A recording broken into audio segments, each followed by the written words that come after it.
Assalamualaikum, apa khabar semua? 21 Januari 2024. BRICS bangun.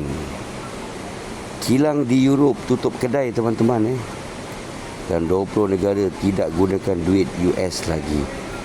Apa itu BRICS Dengan tidak berniaga menggunakan duit US dari 2009. Dan hubungan di antara kesemua negara masih kukuh 30% perniagaan BRICS antara negara BRICS. Kesemua GDP negara BRICS 32% tahun lepas. Dan tahun 2024 ni 30 lagi negara nak join Dan pentas dah disediakan dan Rusia akan menjadi tuan rumah tahun ini. Lagi negara nak join: Pakistan, Nigeria, Iran. Apa yang dunia akan lihat, transformasi dunia. Dan adakah ini US boleh terima? Terpulang pada US Dan makin sakit teman-teman Datuk Walau Donald Trump sekalipun tak boleh senang buat kerja dengan negara yang berminat nak join BRICS 16 Oktober 2024. 16 summit yang ke-16. Nigeria, Bahrain, Palestin, Vietnam, Bangladesh, Venezuela, Myanmar, Nicaragua, Zimbabwe, Pakistan, Cuba, Senegal, Thailand, Afghanistan, Libya, South Sudan, Kazakhstan, Angola, Morocco, Syria, Tunisia, Bolivia, Kuwait, Venezuela, Kongo, Turki dan Comoros. Palestin pun ada ni. Apa cerita ni? Palestin pun ada. Adakah Donald Trump yang kita kenal dia ni businessman kan? Kalaulah dia tak masuk penjara, dia jadi presiden, senang ke dia nak jaga Amerika sekarang? Susah teman-teman Kita tengoklah apa yang dia akan lakukan. Pasti dia kena usaha lebih kuat untuk menjaga US dollar. Putin pernah berkata kalau US adil, Rusia dan China tidak akan meneruskan apa-apa yang dilakukan sekarang. Tapi kerana tak adil mereka terpaksa buat ni semua. Tapi sekarang dunia perlukan kedamaian bukan untuk kepentingan sendiri. Ini yang dunia perlukan. Tapi abang dah kata negara Palestin nak masuk BRICS. Maknanya Palestin ni diiktiraf BRICS Jadi macam mana satu penampar Yahoo kena lepas ni Macam satu penampar Yahoo kena. Okey, kita cerita sedikit tentang Israel Berita dari Israel dan India Navy, kapal perang US diserang dan mereka menyelamatkan askar US yang terselamat. Oh, makin parah, makin panas. Houthi telah berjaya dan Nasrullah berkata yang mereka telah berjaya menenggelamkan kapal perang US Genco Bakarti. Dan Nasrullah berkata tak kira berapa kau serang Yaman dan Yaman akan bayar balik. Ingat teman-teman, Yaman tak heran dengan US. Mereka bersama-sama Palestin. Dan ini menunjukkan US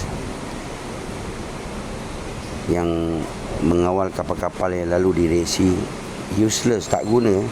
Dan jangan pandang rendah pada Houthi kerana lagi sekali saya dah katakan yang 9 tahun US dan Saudi cuba menyerang Yaman tapi tak berjaya sampai sekarang.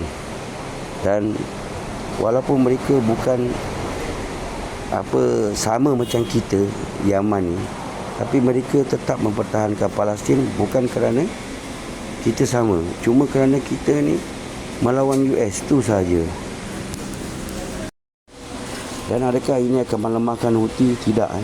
Mereka akan teruskan. Dan Blinken berucap di Davos berkata yang US sedang mengawal keadaan di Red Sea. Ini semua propaganda yang terbukti kapal perang US tenggelam. Macam mana mereka masih mengawal? Mereka tak dapat kawal teman-teman dekat Red Sea ni. Dan mungkin kalau beg mayat sampai di US dengan banyak, barulah US akan bangkit. Seperti perang Vietnam, rakyat mereka akan bangkit lepas beg mayat dah banyak sangat balik ke US. Ini yang kita doakan, kerana selagi beg mayat tak dihantar ke US lagi, itu US akan teruskan. Perang Ukraine pula, pemimpin US lalu berkata kita berperang dengan Rusia tanpa kita perlu beg mayat dihantar ke US.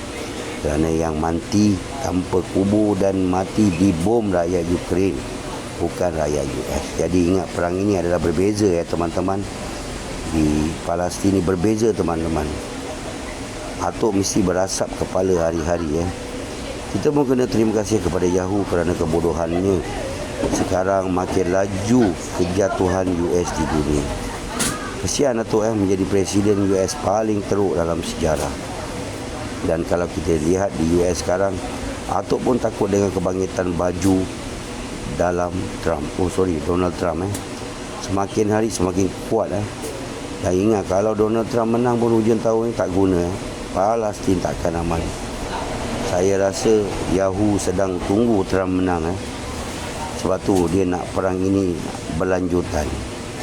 Ini yang memberi Donald Trump yang memberi kemerdekaan kepada Israel Jangan lupa.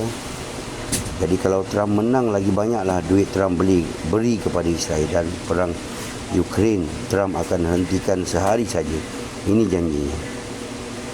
Sebab tu Israel nak perang ini berlanjutan hingga Trump menang pilihan raya. Saya rasa anda semua tahu, kita doakan terbaik untuk pejuang-pejuang Palestin. Allahu Akbar. Pemimpin baru Slovakia, Menteri Pertahanan Slovakia, Mr. Kalinek berkata dia pergi spot check gudang senjata mereka. Mereka tak ada apa-apa yang tinggal. Semua senjata telah diberikan kepada Ukraine. Dan walau Jerman sendiri berkata kalau dia beri senjata kepada Ukraine, Jerman tidak ada lagi senjata untuk mempertahankan negara mereka. Tapi Jerman ada senjata pula nak bagi Israel, betul tak? Macam mana dia boleh ada senjata? Ini semua wayang. Dari Maria Zaharova berkata dia salahkan France kerana kematian 60 askar missionary France di Ukraine. Dan buat apa askar missionary 60 orang ni berada di satu bangunan selepas Rusia mengebom, semua mati. Dan Maria Zaharova salahkan France. Kenapa kau nak hantar askar kau dekat Ukraine? Dan Kaja Kallas pula berkata orang kuat EU 3 tahun lagi untuk menyerang US, NATO untuk menyerang menyerang Rusia, NATO akan menyerang Rusia lagi 3 tahun. Dan Rob Boer, NATO Commander berkata lagi 20 tahun NATO akan menyerang Rusia bersama-sama. Mereka ada plan lagi nak menyerang Rusia. Dan Houthi juga buat pengumuman yang kapal China dan Rusia sahaja diberi laluan selamat di Red Sea. Dan ekonomis berkata taktik Houthi berjaya memporak-perandakan ekonomi Europe. Assalamualaikum. Selamat bercuti semua. Hati-hati di jalan raya. Hurrah everybody.